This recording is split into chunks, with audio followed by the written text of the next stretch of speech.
Hello, I'm Pastor Paul, one of the leaders here of the Estuary Church Group, and this is my thought for the day. I came across a story about two monks who were walking along a riverbank, and they passed by an elderly woman who was clearly upset, and she was sitting by the river. She was upset because there was no bridge for her to get across, and so the monks consulted together and then offered to carry her across, and so they waded out and carried her over to the other side. She thanked them and they carried on walking. After a mile or two, one of the monks began to complain about the pain in his back. A few minutes later he complained again. "My back is hurting badly, I can't go on." And he asked the other monk, "Isn't your back hurting?" "Of course not," he replied.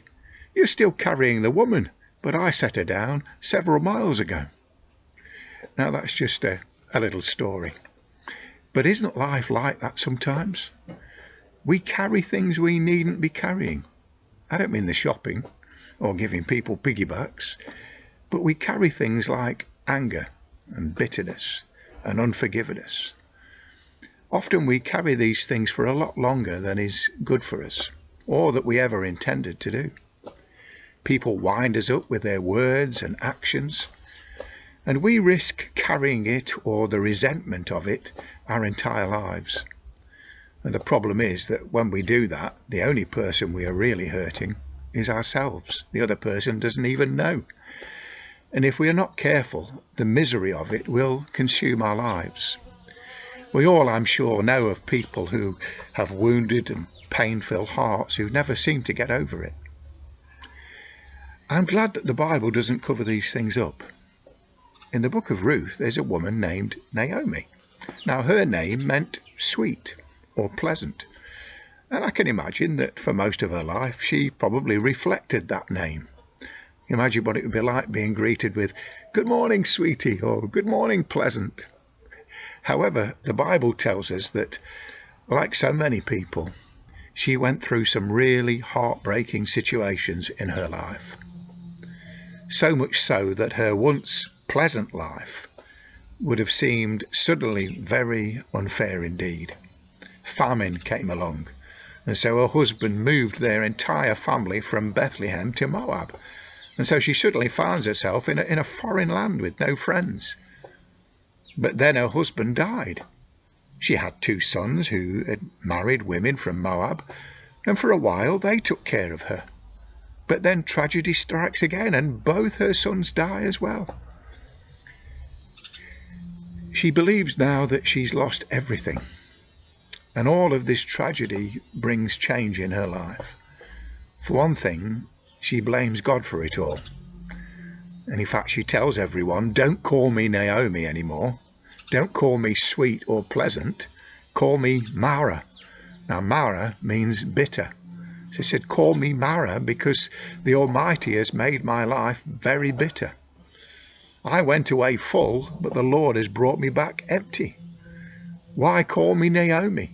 The Lord has afflicted me. The Almighty has brought misfortune upon me."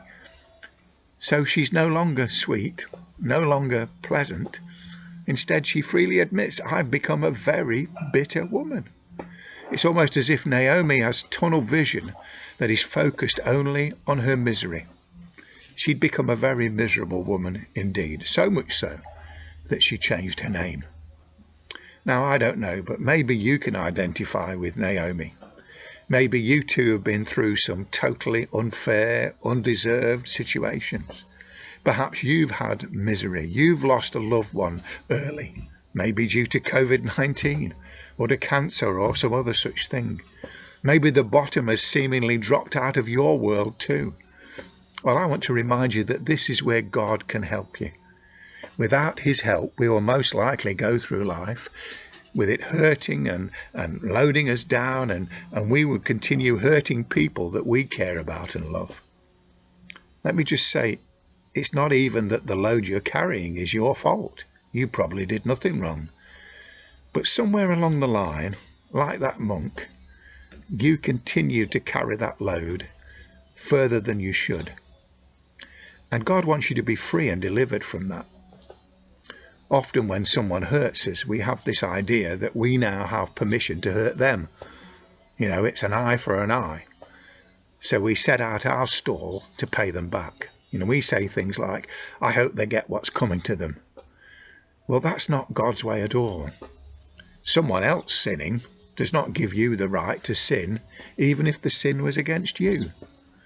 Friends, my thought for today would be, don't allow life to change your name. And by that I mean, don't allow it to change who you are. Don't carry that burden of bitterness any further. Otherwise it will eat you up. But lay it down. Bring it to God. The Bible tells us to cast our burden upon the Lord. And by cast, it means throw, fling, or hurl. In other words, there's something you have to do. You have to make an effort to come to him and do that. Now, in reality, it is simply positioning yourself so that Jesus can get close to you. Because I've discovered this. As much as I might need to get close to the Lord, he desires far more to get close to me and to you, and especially to the brokenhearted. Psalm 34 verse 18 and 19 says this, the Lord is close to the brokenhearted and saves those who are crushed in spirit. A righteous man may have many troubles, but the Lord delivers them from them all. Now Jesus said in Matthew 11 verse 28, come to me, all you who are weary and burdened, and I will give you rest. Take my yoke upon you and learn from me, for I am gentle and humble in heart, and you will find rest for your souls. For my yoke is easy and my burden is light. Now, the greatest invitation I believe that we can ever receive is when Jesus says, come to me. Because when we come to Jesus through the cross, he takes our burdens. We no longer have to carry them alone. We partner with him, and he promises to give us rest. I love what it says in Luke 4 verse 18, where Jesus said, the Spirit of the Lord is upon me, because he has anointed me to preach the gospel to the poor. He has sent me to heal the brokenhearted, to proclaim liberty to the captives and recovery of sight to the blind, to set at liberty those who are oppressed. Friends, get close to Jesus and he will heal your hurts. He will cut the ties that bind you and set you free. Now, what Naomi couldn't at that point see was that God was still working behind the scenes, even in the midst of her tragedy. And he was going to meet her at her point of need. He still had plans for her life. Through her daughter-in-law, Ruth, he would bless her. She had returned to Bethlehem as a bitter woman, but there would be a kinsman redeemer who would marry Ruth, bring blessing and restoration both to her and to Naomi. God would provide for Naomi and nurture the sweetness back into her life. There's a verse in Colossians that tells us how we should carry on. It says, bear with each other and forgive whatever grievances you may have against one another. Forgive as the Lord forgave you. How are you to forgive? You are to forgive as the Lord forgave you. With God's help, you can choose to be better, not bitter. In other words, we must let it go. After all, the Lord let your sin go. So forgive as the Lord forgave you. I'm reminded of Jesus' words on the cross, where in Luke 23 it records him saying, Father, forgive them, for they know not what they do. Thank you for listening.